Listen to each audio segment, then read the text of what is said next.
Pajak. Ngopi sambil ngobrol pajak.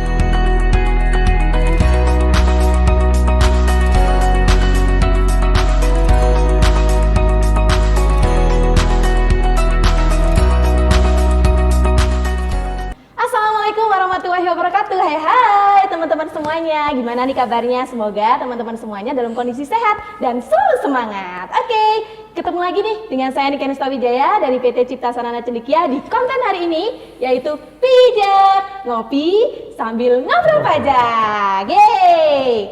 Nah teman-teman semuanya, tema kita kali ini yaitu tentang profesi konsultan pajak. Nah, bagaimana tentang profesi ini? Pasti teman-teman semua sudah pada penasaran kan?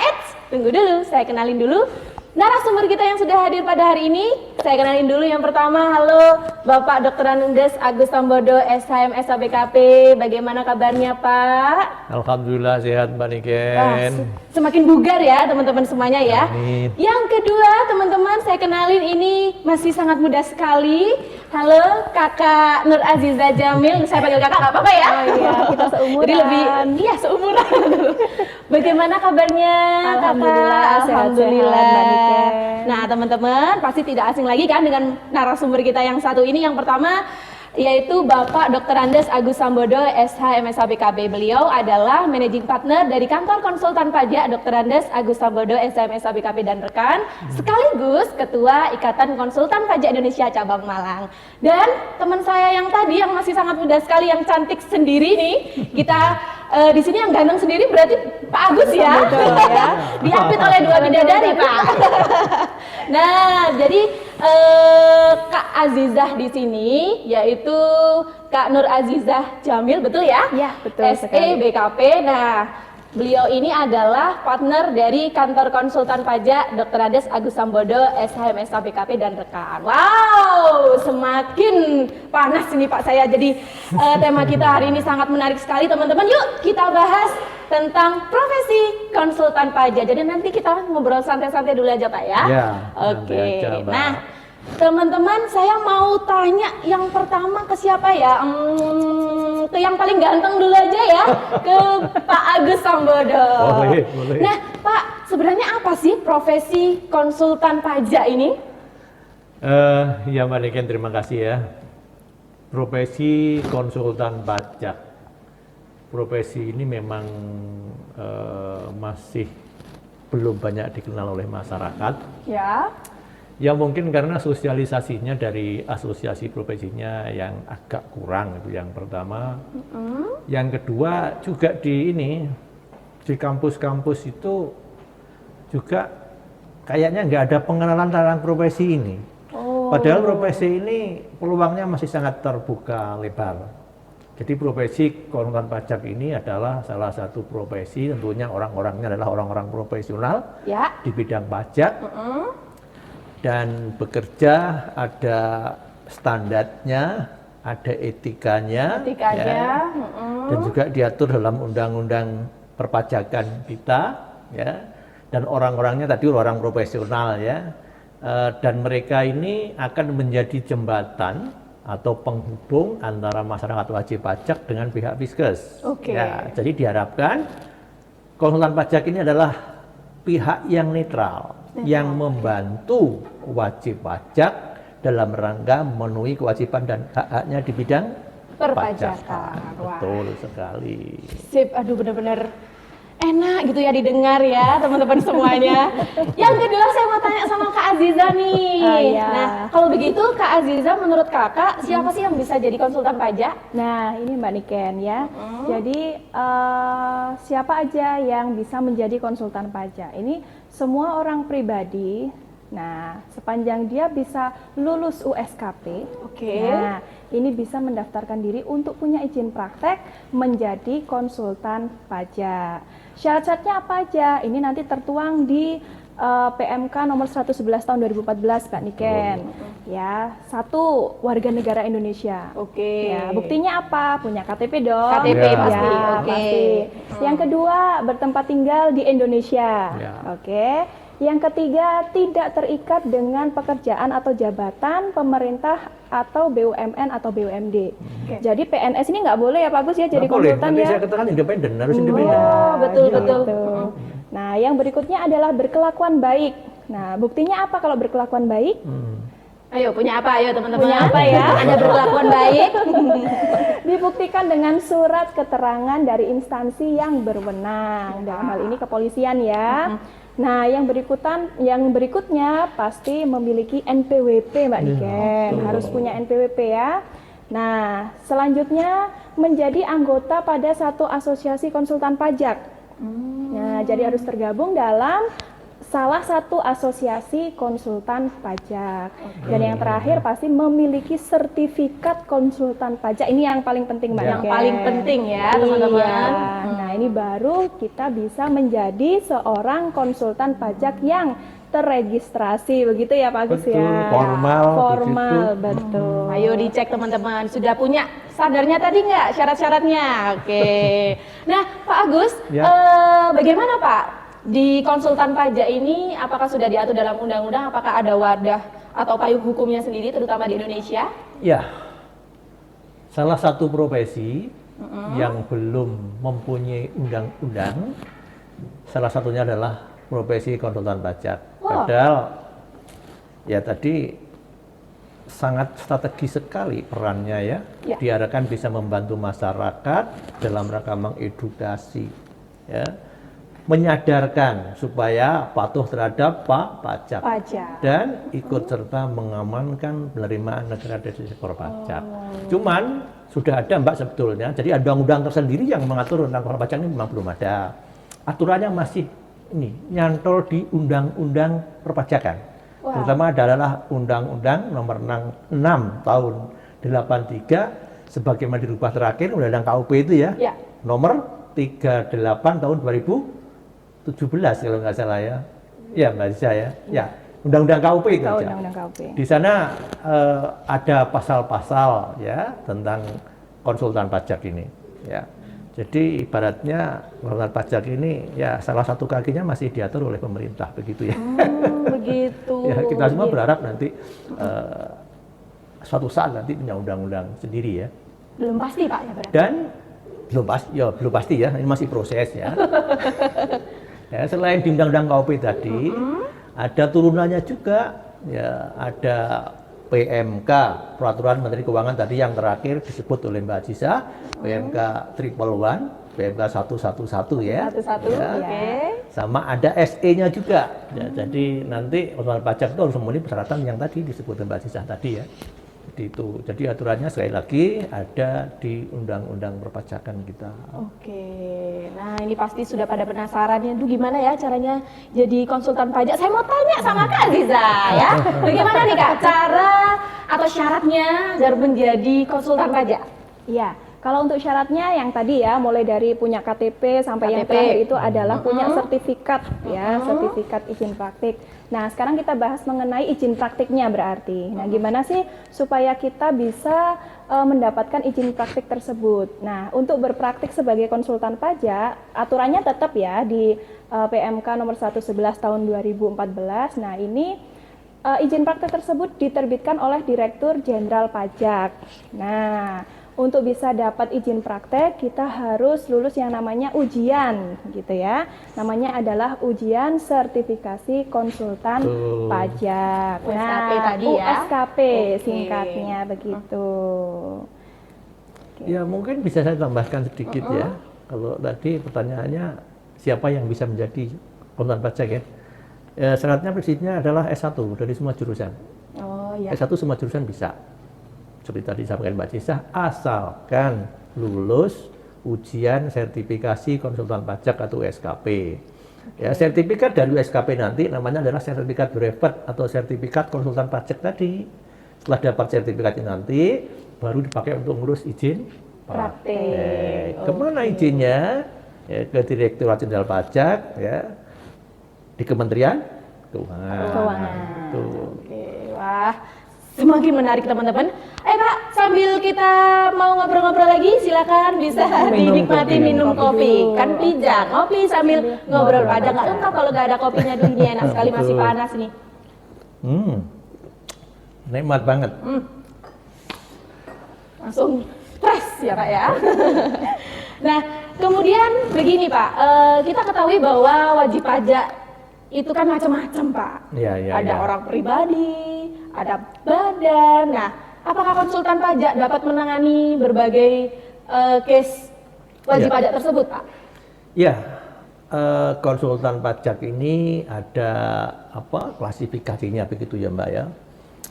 Ada konsultan yang berizin praktek A, B, dan C. Tentunya kaitannya dengan ujiannya tadi USKP. USKP nanti ada USKP tingkat A, tingkat B, dan tingkat C ya. Jadi bertahap, lulus A dulu, baru B, terus C. Nanti ketika lulus A, kita ngurus izin praktek kita A. Kita hanya boleh menerima pasien atau klien wajib pajak orang pribadi dalam negeri aja. Oh, hanya wajib pajak orang pribadi dalam negeri saja. Betul, ya.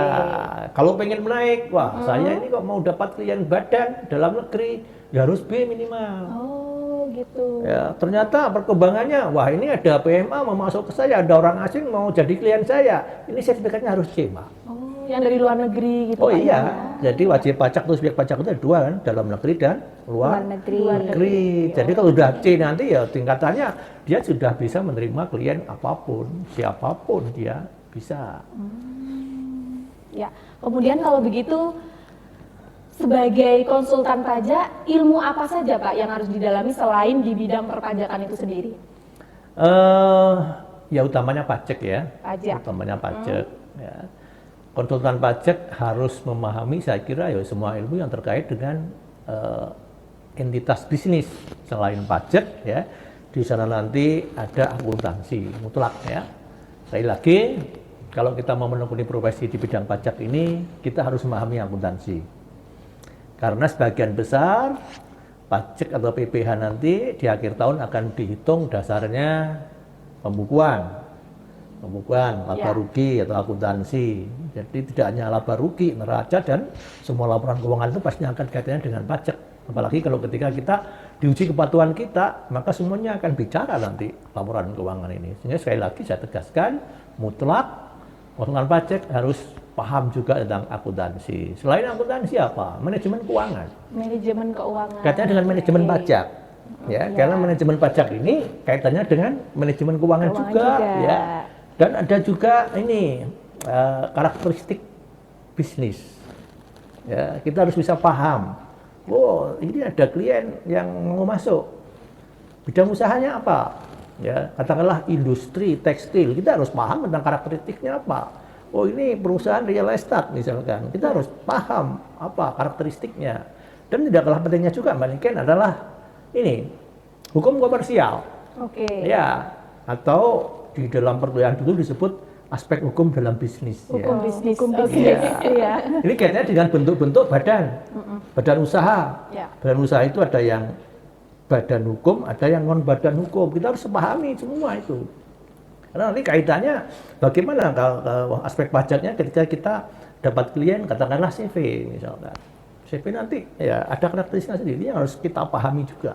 Misalkan PT, kalau koperasi seperti apa, yayasan seperti apa, BUMN, BUMD, itu kita harus paham ya. Dan itu semua ada aturannya di undang-undangnya. Ini kaitannya dengan hukum bisnis tadi. Ya. Mungkin Mbak Eja mau nambahkan juga ya. Ya ada beberapa. Ya, mungkin tambahannya adalah kita juga harus paham mengenai perpajakan internasional Mbak Niken. Utamanya kalau sudah brevet C ya Pak ya. Ya betul. Ya. Pajak antar negara. Ya, betul. Misalkan nanti ada orang orang asing dari katakanlah Jepang mau masuk di Indonesia, kita juga harus paham juga pajaknya Jepang seperti apa sih. Jadi pajak antar negara ini kalau kita sudah C, wah mau nggak mau harus paham juga. Wah, politik bisa juga ya Pak Agus ya? Bisa jadi, ilmu politik, ya, ilmu ekonomi, karena pajak itu terkait dengan apa tadi saya katakan, pajak itu sangat dipengaruhi ya oleh kebijakan politik juga ya. sosial, budaya, ya. Karena fungsi pajak kita harus ingat, salah satunya adalah fungsi reguler, ya, untuk membuat atau mengatur bidang-bidang tertentu. Luar biasa sekali, teman-teman, sangat menarik sekali ya pembahasan kita tentang profesi konsultan pajak ini. Nah, Kak Aziza, kalau begitu di profesi konsultan pajak ini apakah ada wadah atau asosiasi yang menaungi, Pak? Ada, Mbak Niken. Jadi asosiasi yang yang ada di Indonesia ini ada 3 gitu ya Pak Agus ya. Ya, Yang ada pertama 3, ya. adalah IKPI, IKPI. Ikatan Konsultan Pajak Indonesia. Oke. Yang kedua ada AKP2I, Betul. ya, Asosiasi Konsultan Pajak Publik Indonesia. Ya. Oke. Nah, yang paling muda ini ada Perkopi. Ya. Nah, Perkumpulan Konsultan Praktisi Perpajakan Indonesia. Jadi di Indonesia ada 3 wadah itu asosiasi perpajakannya. Oke. Nah, kalau begitu IKPI tadi apa? Ikatan Konsultan Pajak Indonesia. Ah, Betul. pas ya. Di samping kanan saya ini adalah Ketua Ikatan Konsultan Pajak Indonesia cabang Malang. Dan idealnya Mbak Niken ya, asosiasi profesi ini anggotanya adalah orang-orang profesional. Yang artinya apa? Ya, anggotanya harus konsultan yang berizin praktek, itu idealnya ya. Tapi mungkin saat ini juga ada masing-masing asosiasi ini membuat semacam aturan secara internal ya. Jadi boleh ada anggota kehormatan misalkan, meskipun dia nggak punya izin praktek, dia bisa jadi anggota itu.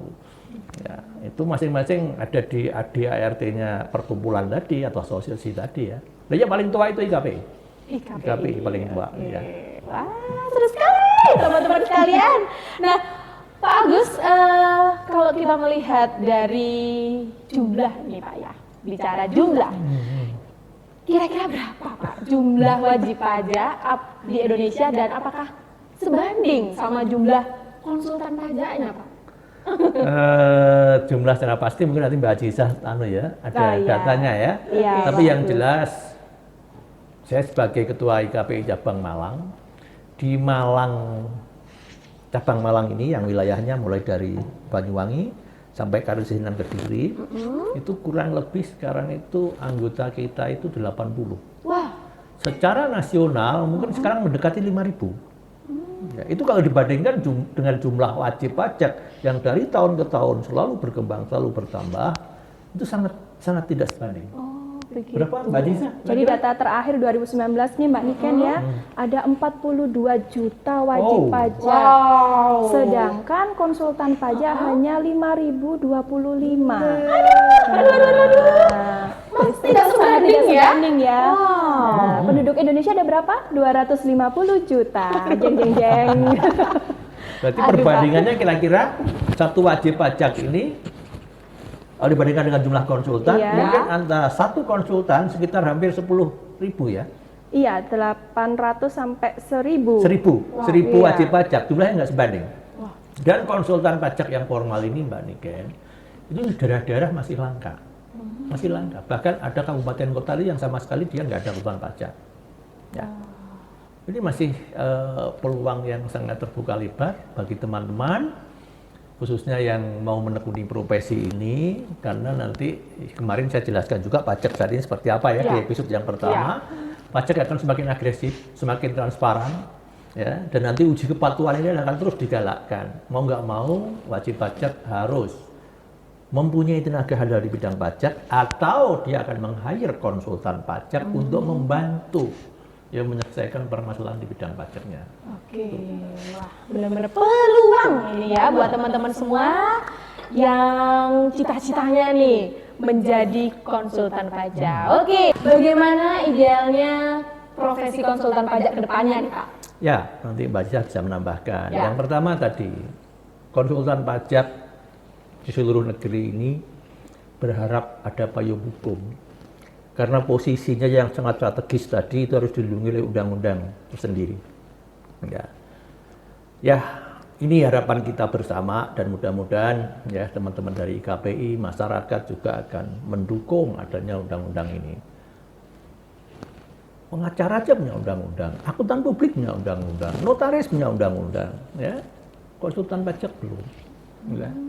Saya nggak tahu kenapa, apa kendalanya. Kok susah sekali sih mau bikin undang-undang ini aja gitu loh ya. Ya. Dampaknya apa Mbak Niken? Karena konsultan pajak ini belum punya undang-undang, sehingga dalam praktek itu banyak orang yang mengaku konsultan, dia nggak punya izin praktek. Wah. Jadi kalau bisa saya kelompokkan, konsultan pajak di Indonesia ini ada 3. Satu, konsultan pajak plat hitam. Plat hitam, Kayak ayo. mobil aja. Plat hitam itu orang yang mengaku jadi konsultan, nggak punya izin praktek, dan mohon maaf kadang-kadang nggak punya pemahaman yang cukup bidang pajak. Peranannya ya nggak jauh beda dengan maklar kasus gitu aja. Nah, ini masih leluasa mereka berpraktek. Ya karena tadi nggak ada undang-undangnya. Kita mau menindak bagaimana? Nggak bisa. Iya. Ya, ini yang kita sayangkan. Kenapa kok itu dibiarkan terus? Ya, kenapa dibiarkan terus? Dan terakhir, Kalau pajak yang plat kuning, tadi yang jumlahnya hanya 5.000 berapa Mbak? 25 aja. Ini konsultan pajak yang formal, ya, berizin praktek. Ya, ini yang seharusnya dipakai oleh wajib pajak. Dan saya mengimbau kepada masyarakat wajib pajak ya, kalau Anda ingin mencari konsultan pajak, pertama kali yang harus ditanyakan, adakah dia izin prakteknya? Oke. Kenapa? Izin praktek. Percuma. Kalau kita punya konsultan nggak punya izin praktek, Malpraktek ketika malah praktek itu Malpraktek. yang lebih tragis lagi, ya teman-teman di KPP, teman-teman Fiskus itu punya hak. Akan nanya, Anda ini siapa? Saya konsultannya. Izin prakteknya ada nggak? Oh nggak ada Pak. Diusir Mbak. Dia nggak berhak untuk mendampingi atau mewakili wajib pajak. Makanya biasanya konsultan pajak yang plat hitam ini, kalau ada masalah, dia pasti akan lari, nggak bertanggung jawab. Hati-hati, sekali lagi, ini banyak sekali masyarakat yang belum paham dan belum tahu. Ya, dia nyari konsultan, ada orang nawari, wow ini konsultan pajak ini. Dia nggak nanya izin prakteknya. Setelah dipakai, bermasalah di kemudian hari. Nah ini yang berbahaya ini. Nah, jadi sekali lagi kita berharap ya, ke depan akan ada undang-undang. Ya, Mbak Jiza mungkin mau nambahkan ya idealnya seperti apa ke depan konsultan pajak ini. Oke, baik ya Mbak Niken, saya akan menambahkan gimana sih idealnya konsultan pajak ini ke depan. Nah, ini saya dibilang mewakili generasi milenial ya, nggak apa-apa ya. Sangat muda, nah begitu ya. Nah, untuk bisa menjadi seorang konsultan pajak, berarti kan harus lulus ujian USKP tadi ya. Nah, sedangkan ujian USKP itu hanya dilaksanakan 1 tahun 2 kali. Nah, terakhir ini 3 kali ya Pak Agus ya. Nah, mungkin sebagai saran kepada ini pihak-pihak yang berwenang menyelenggarakan ujian itu dipersering ya, mengadakan ujian sertifikasi konsultan pajak supaya teman-teman yang sudah lulus S1, nah mumpung masih fresh, nah belum ada 1 bulan langsung ikut ujian, sekali lulus alhamdulillah gitu. Jadi nggak nunggu lama-lama gitu ya untuk bisa ikut ujian terus dapat izin praktik konsultan pajak. Ya, sedikit saya tambahkan lagi Mbak. Kalau tadi saya lebih menyoroti ke ini ya, payung hukumnya. Dan khusus untuk rekan-rekan konsultan pajak yang sudah punya izin praktek, idealnya bagaimana ke depan? Ya tentunya harus selalu mengembangkan diri, selalu meningkatkan sikap profesionalisme. Ya. Dan juga ini imbauan saya kepada teman-teman konsultan yang belum punya izin praktek, ayolah ikut USKP.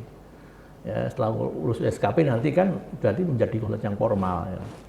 Ya, harapan kita semuanya, ya, ke depan peran konsultan ini akan betul-betul ya bisa tadi saya katakan ikut serta mengamankan penerimaan negara dari sektor pajak ya. Itu harapan kita. Ya. Wah, menarik sekali teman-teman semuanya. Ini benar-benar membuka wawasan kita semuanya ya teman-teman. Nah, kalau begitu soft skill apa saja Pak yang harus dimiliki oleh konsultan pajak? Ya, sekarang pajak sudah berubah ya, yang kemarin saya sampaikan ya. Semuanya serba elektronik. Pertama mutlak kita harus jangan gaptek lah, nggak boleh gaptek konsultan pajak. Apa ada konsultan pajak yang gaptek? Ya mungkin ada ya, yang sudah tua-tua seperti saya ini mungkin. Dan ini era globalisasi, semakin banyak investor asing masuk, ya kuasailah bahasa asing, minimal bahasa Inggris. Saya punya pengalaman dengan Mbak Ajizah ya. Ada klien di di mana? Di Mojokerto apa Sidoarjo? iya, kilometer Sidoarjo. Sidoarjo ya. Ya. Ada klien kita yang memanggil kita, Pak Agus, ini ada calon klien mau ketemu Pak Agus. Ya. Ternyata orang asing yang sama sekali nggak bisa ngomong bahasa Indonesia. Wah. Ya. Terus gimana Pak? Ya meskipun gradul ya sama Mbak Ajizah ini ya tetap bisa berkomunikasi meskipun kadang-kadang pakai bahasa isyarat gitu. Makanya bagi teman-teman yang menekuni ini mumpung masih kuliah ya bahasa Inggris harus Anda kuasai benar. Karena ke depan akan semakin banyak orang asing yang masuk ke Indonesia, yang mau berinvestasi di Indonesia, yang mau bergabung dengan mungkin pengusaha-pengusaha lokal di Indonesia. Ya.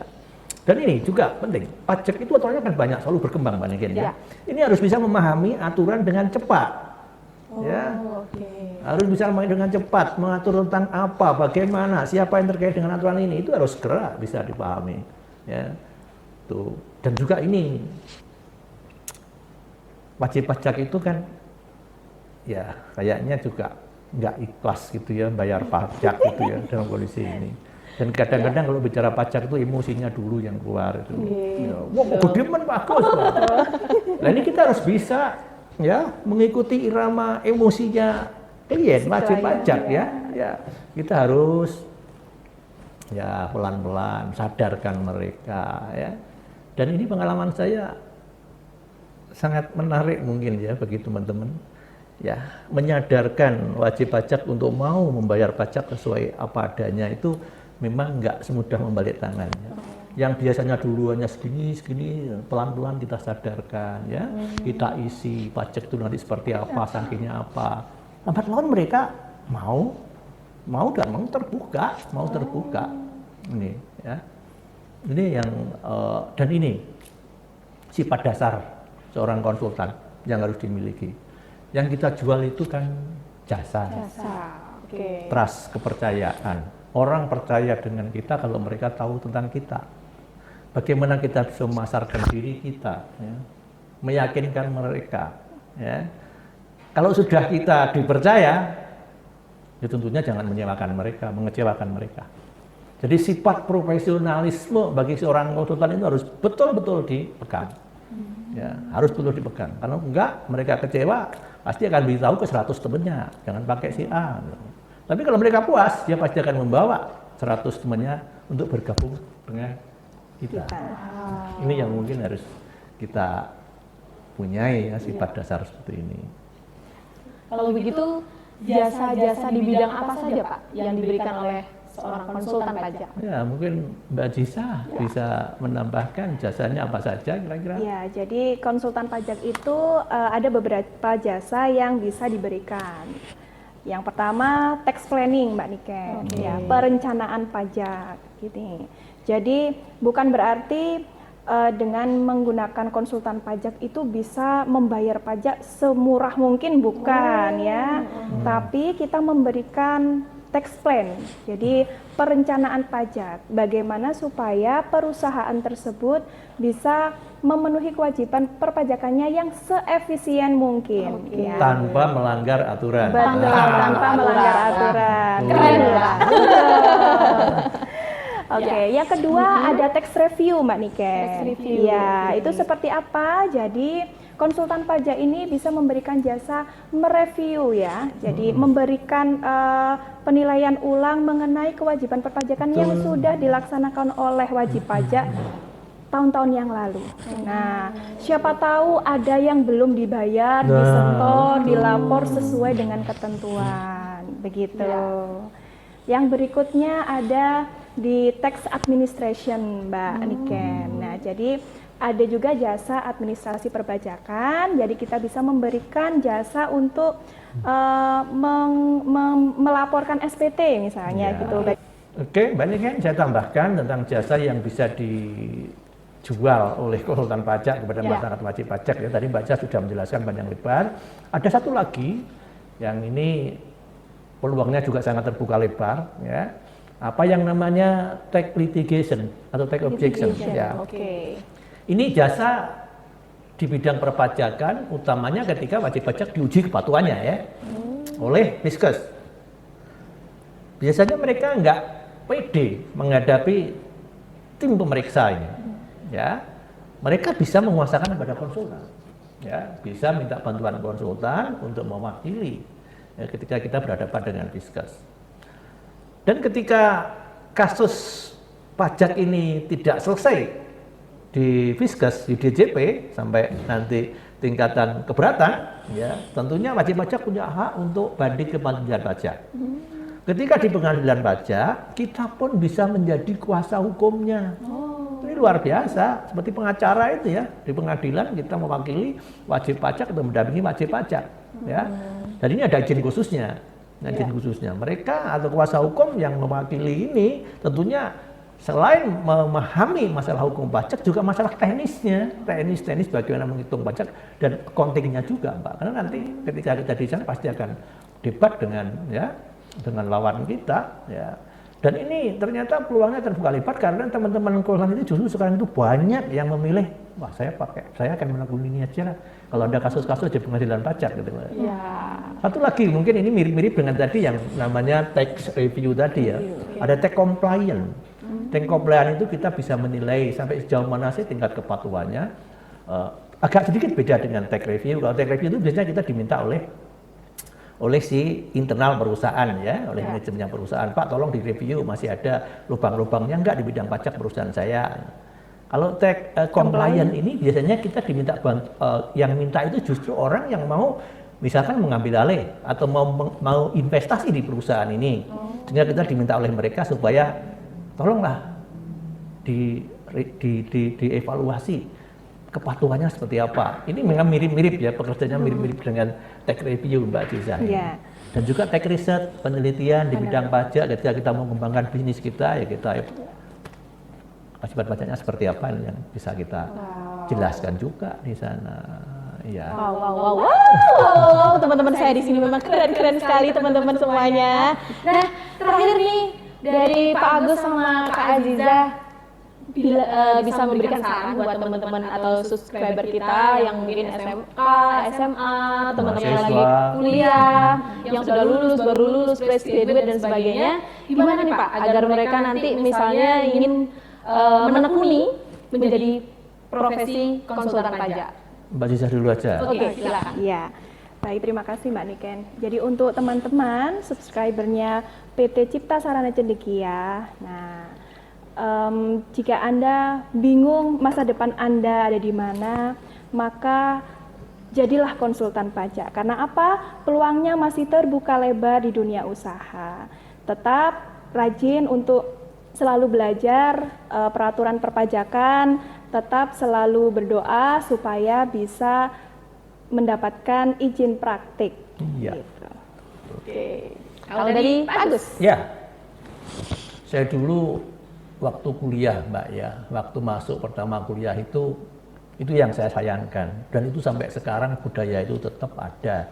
Ketika mahasiswa baru masuk, Mbok ya dijelaskan ya oleh kampusnya, misalkan mahasiswa akuntansi. Ya. Ini loh nanti kamu kalau sudah lulus S1 peluang-peluangnya ini. Nggak pernah dijelaskan dulu? Nggak pernah toh? Iya, Nggak betul. pernah. Nggak pernah. Jadi kita itu buta waktu masuk kuliah itu buta mau jadi apa nanti setelah lulus. Itu nggak punya gambaran sekali, blank. Kenapa? Dosennya nggak mau menjelaskan. Itulah kelemahannya teman-teman yang ada di kampus. Tolonglah kasih arahan biar nggak salah arah. Ya, itu yang pertama. Ya, yang kedua, khusus untuk ini teman-teman yang mau menekuni profesi ini. Profesi ini masih terbuka lebar peluangnya. Itu terbukti Mbak, pendaftar USKP yang dijatah dibatasi pesertanya. Pendaftaran dibuka 2 hari ludes habis tutup udah. Ini menunjukkan bahwa peluang ini masih sangat terbuka lebar. Masih sangat terbuka lebar. Dan kalau dari sisi penghasilannya, udahlah jangan tanya lagi. Ya. Jangan tanya lagi. Menarik Mbak Ciza ya. Iya, Sangat betul. menarik, sangat menarik ya. Jadi saya harapkanlah teman-teman kalau Anda kuliah di bidang apapun, apalagi yang ngambil jurusan akuntansi atau manajemen, itulah jangan setengah-setengah. Tekuni profesi ini. mulai sekarang Anda harus punya cita-cita. Saya ingin jadi konsultan. Saya ingin jadi konsultan. Ya. Sekali lagi, ya, profesi ini masih sangat menggiurkan. Peluangnya masih sangat terbuka lebar. Ayo, tekuni. Ya, mulai sekarang persiapkan diri Anda untuk mengikuti tadi yang namanya ujian, namanya USKP. Penyelenggaranya siapa? Direktorat Jenderal Pajak bekerja sama dengan Asosiasi Profesi Konsultan Pajak, utamanya IKPI. Saya bukan promosi karena saya orang IKPI, ya. Memang faktanya pelaksananya sekarang ini diserahkan kembali ke Ikatan Konsultan Pajak Indonesia. Sehingga idealnya apa? Pendidikan brevet itu idealnya ya harus orang-orang IKPI dong. Iya. Banyak perguruan tinggi yang, aduh kadang-kadang, mohon maaf ini ya, bukannya saya itu promosi tidak, tapi saya menempatkan sesuatu yang proporsional aja begitu. Oke, ada lagi Mbak Nika mungkin yang mau ditanyakan tentang profesi ini ya? Nah, sayang sekali nih Pak, waktu kita sudah habis. Jadi saya ucapkan terima kasih buat Pak Agus, Kak Aziza atas waktunya. Ini sangat keren banget ya teman-teman semuanya ya. Baiklah teman-teman, jangan lupa terus pantengin channel YouTube kita Cipta Sarana Cendekia, dan jangan lupa follow Instagram kita juga di Cipta Sarana Cendekia dan EDSMK. Dan buat teman-teman semuanya, terus pantengin channel YouTube kita karena apa? Karena banyak episode-episode seru yang menanti kalian. Oke, terima kasih. Saya Nika Nustawijaya, mohon undur diri. Wassalamualaikum warahmatullahi wabarakatuh.